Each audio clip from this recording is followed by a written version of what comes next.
So this is the second question of second PUC biology model question paper. So ನೋಡಿ, ಒಂದು table ಕೊಟ್ಟಿದ್ದಾರೆ and ಒಂದು diagram ಕೊಟ್ಟಿದ್ದಾರೆ. So diagram ಯಾವುದೋ ಒಂದು ಪಾರ್ಟನ್ನ ಮೆನ್ಷನ್ ಮಾಡಿದ್ದಾರೆ ಆ್ಯಂಡ್ ಇದು ಯಾವಾಗ ಫಾರ್ಮ್ ಆಗುತ್ತೆ ಆ್ಯಂಡ್ ಯಾವಾಗ ಡಿಸಾಲ್ವ್ ಆಗುತ್ತೆ ಅಂತ ನಾವು ಐಡೆಂಟಿಫೈ ಮಾಡಬೇಕಾಗಿರೋದು ಅಷ್ಟೇ. ಓಕೆ, ಅಲ್ಲಿ ಲೇಬಲ್ ಮಾಡಿರೋ ಪಾರ್ಟ್ ಬಂದ್ಬಿಟ್ಟು ಝೋನಾ ಪೆಲೋಸಿಡಾ. ಝೋನಾ ಪೆಲೋಸಿಡಾ ಬಗ್ಗೆ ಪ್ರತಿಯೊಬ್ಬರು ತಿಳ್ಕೊಬೇಕು, ಚಿಕ್ಕ ಮಕ್ಕಳಿಂದ ದೊಡ್ಡವ್ರವರೆಗೂ.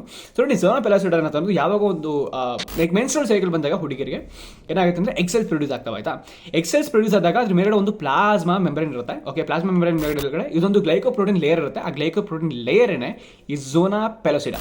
ಈ ಝೋನಾ ಪೆಲೋಸಿಡಾ ಏನು ಮಾಡುತ್ತೆ ಅಂತಂದರೆ, ಇದು ಮಲ್ಟಿಪಲ್ ಸ್ಪರ್ಮ್ಸು ಆ ಎಕ್ಸೆಲ್ಗೆ ಎಂಟರ್ ಆಗೋದಕ್ಕೆ ರಿಸ್ಟ್ರಿಕ್ಟ್ ಮಾಡುತ್ತೆ. Okay, that is the work of this zona pellucida simply. Okay, ಇದು ಯಾವ ಫಾರ್ಮ್ ಆಗಿರುತ್ತೆ, ಯಾವಾಗ ಪ್ರೈಮರಿ ಊಸೈಡ್ ಅಂದರೆ ಫಸ್ಟ್ ಎಕ್ಸೆಲ್ ಚಿಕ್ಕ ಬೆಳ್ಕೊಂಡ್ ಬರುತ್ತೆ. ಆಯ್ತಾ, ಡೆವಲಪ್ಮೆಂಟ್ ಎಕ್ಸೆಲ್ ಡೆವಲಪ್ ಆಗ್ತಿರುತ್ತೆ. ಪ್ರೈಮರಿ ಊಸೈಡ್ ಬರುತ್ತಲ್ಲ, ಅವಾಗಲೇ ಇದು ಈ ಗ್ಲೈಕೋಪ್ರೋಟೀನ್ ಲೇಯರು ಅದ್ರ ಮೇಲೆ ಇರುತ್ತೆ ಅಂತ ಝೋನಾ ಪೆಲೋಸಿಡಾ ಇರುತ್ತೆ. ಫಾರ್ಮೇಷನ್ ಯಾವಾಗ ಆಗುತ್ತೆ ಅಂತಂದ್ರೆ ಸಿಂಪಲ್, ಪ್ರೈಮರಿ ಊಸೈಡ್ ಯಾವಾಗ ಪ್ರೊಡ್ಯೂಸ್ ಆಗುತ್ತೆ ಅವಾಗಲೇ ಇದು ಫಾರ್ಮೇಷನ್ ಆಗಿರುತ್ತೆ.